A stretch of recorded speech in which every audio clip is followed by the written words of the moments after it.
When President Trump declared the opioid crisis a national public health emergency in October, he distinguished himself from his predecessors, who have called drug abuse public enemy number one and the greatest domestic threat facing our nation today. For the first time in America, we are properly tackling drug addiction as a public health issue requiring public health solutions, rather than a public safety issue necessitating heavy-handed and ineffective criminal penalties. We are finally in the right ballpark. Now we need to make sure we have the right game plan.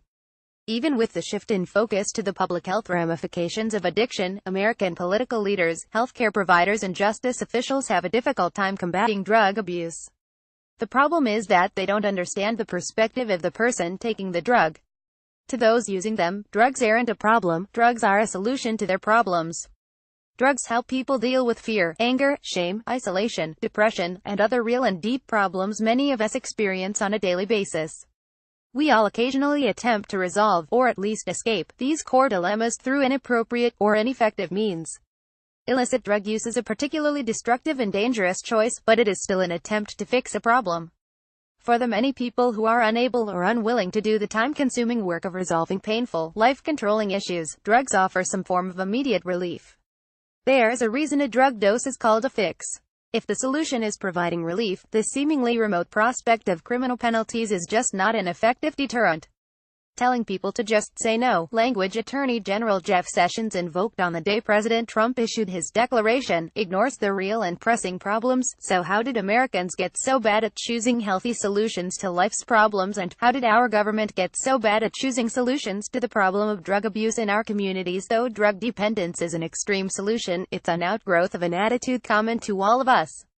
For most issues we face, we expect to find a quick and easy patch.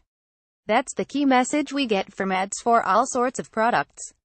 And in fact, the United States is one of only two developed nations, New Zealand is the other, that permits direct-to-consumer marketing of prescription drugs like opioids.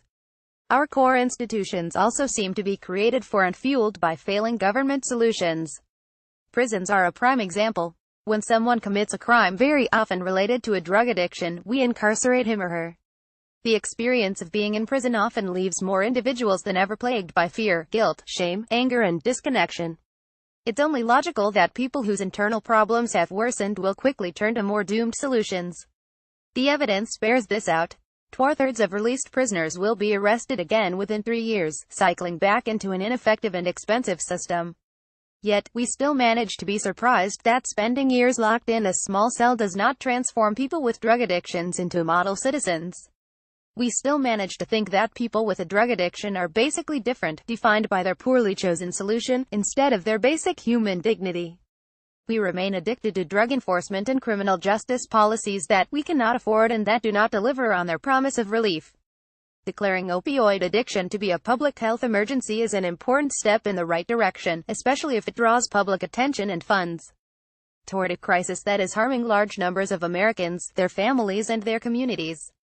But, as the last 45 years of the war on drugs testify, there is no quick fix for addiction. We must go much deeper in our search for healing. Real solutions will be based on the dignity and potential of each man or woman caught in substance abuse, recognizing their worth and potential for change.